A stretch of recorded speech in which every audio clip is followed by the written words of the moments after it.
Capítulo 3. A iniciativa de Deus e o ministério da Igreja. Comunidade reconciliada e reconciliadora, a Igreja não pode esquecer que na origem do seu dom e da sua missão de reconciliação se encontra a iniciativa, cheia de amor compassivo e de misericórdia, daquele Deus que é amor e que por amor criou os homens. Criou-os com o fim de viverem em amizade com Ele e em comunhão entre si. A reconciliação vem de Deus.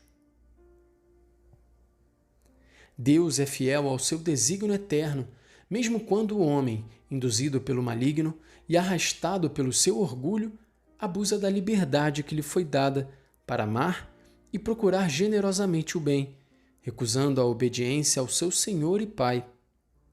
Mesmo quando o homem, em vez de responder com amor ao amor de Deus, se opõe a ele como a um seu rival, iludindo-se e presumindo das suas forças, com a consequente ruptura das relações com aquele que o criou.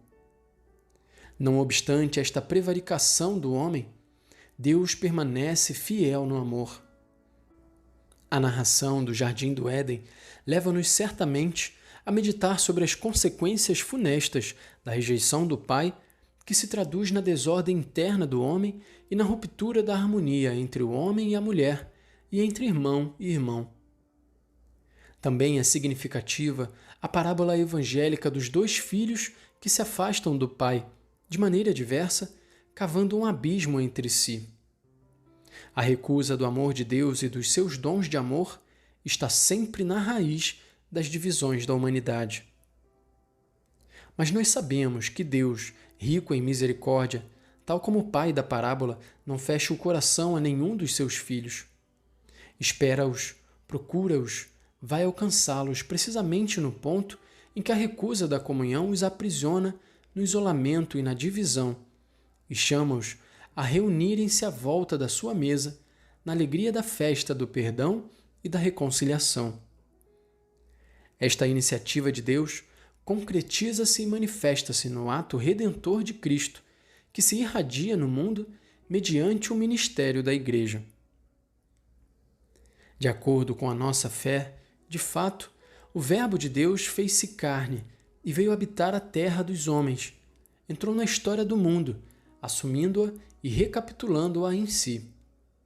Ele revelou-nos que Deus é amor e deu-nos o mandamento novo do amor, comunicando-nos ao mesmo tempo a certeza de que o caminho do amor está aberto a todos os homens, de tal modo que não é vão o esforço para instaurar a fraternidade universal.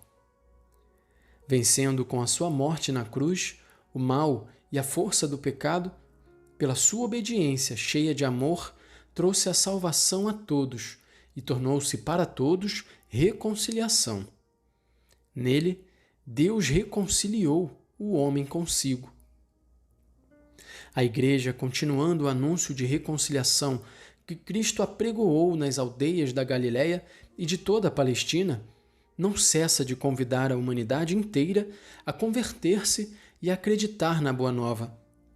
Ela fala em nome de Cristo, fazendo seu o apelo do apóstolo Paulo, que já recordamos. Nós somos embaixadores ao serviço de Cristo, como se Deus exortasse por nosso intermédio. Suplicamo-vos, pois, em nome de Cristo, reconciliai-vos com Deus. Quem aceita este apelo entra na economia da reconciliação e faz a experiência da verdade contida naquele outro anúncio de São Paulo, segundo o qual Cristo é a nossa paz, Ele que fez de dois povos um só, destruindo o muro de separação, isto é, de inimizade que constituía a barreira, estabelecendo a paz para reconciliar uns e outros com Deus. Embora este texto diga diretamente respeito à superação da divisão religiosa entre Israel, como povo eleito do Antigo Testamento, e os outros povos, todos chamados a fazer parte da nova aliança, ele contém, todavia, a afirmação da nova universalidade espiritual, querida por Deus e por Ele realizada, mediante o sacrifício do seu Filho, o Verbo feito homem, sem limites nem exclusões de qualquer gênero, para todos aqueles que se convertem e acreditam em Cristo. Todos, portanto, somos chamados a usufruir dos frutos desta reconciliação querida por Deus. Todos e cada um dos homens, todos e cada um dos povos. A Igreja, grande sacramento de reconciliação. A Igreja tem a missão de anunciar esta reconciliação e de ser o seu sacramento no mundo. A Igreja é sacramento, isto é, sinal e instrumento de reconciliação por diversos títulos, de valor diferente, mas todos convergentes para a obtenção daquilo que a iniciativa divina de misericórdia quer conceder aos homens. É-o, acima de tudo, pela sua própria existência de comunidade reconciliada, que testemunha e representa no mundo a obra de Cristo. É-o, depois, pelo seu serviço de guardiã e intérprete da Sagrada Escritura, que é boa nova de reconciliação, na medida em que faz conhecer, de geração em geração, o desígnio de amor de Deus e indica a cada um as vias da reconciliação universal em Cristo. É-o, por fim, pelos 7 sacramentos, que de um modo peculiar a cada um deles perfazem a Igreja. Efetivamente, uma vez que comemoram e renovam o mistério da Páscoa de Cristo, todos os sacramentos são fonte de vida para a Igreja e, nas mãos dela, instrumento de conversão a Deus e de reconciliação dos homens. Outros caminhos de reconciliação. A missão reconciliadora é própria de toda a Igreja, mesmo e sobretudo daquela já foi admitida a plena participação da glória divina, com a Virgem Maria e com os anjos e os santos, os quais contemplam e adoram o Deus 3 vezes santo. Igreja do céu, Igreja da terra e Igreja do purgatório estão misteriosamente unidas nesta cooperação com Cristo para reconciliar o mundo com Deus. A primeira via desta ação salvadora é a oração. Sem dúvida, a Virgem Santíssima, Mãe de Cristo e da Igreja, e os santos, que já chegaram ao termo da caminhada terrena e à posse da glória de Deus, sustentam com a sua intercessão os seus irmãos peregrinos no mundo, no empenho de conversão, de fé, de recuperação após cada queda, de atividade para fazer crescer a comunhão e a paz na Igreja e no mundo.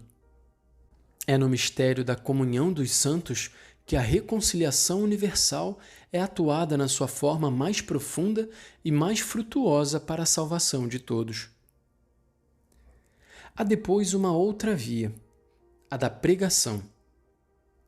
Discípula do único Mestre Jesus Cristo, a Igreja, por sua vez, como mãe e mestra, não se cansa de propor aos homens a reconciliação e não hesita em denunciar a maldade do pecado, em proclamar a necessidade da conversão, em convidar e em pedir aos homens que se deixem reconciliar.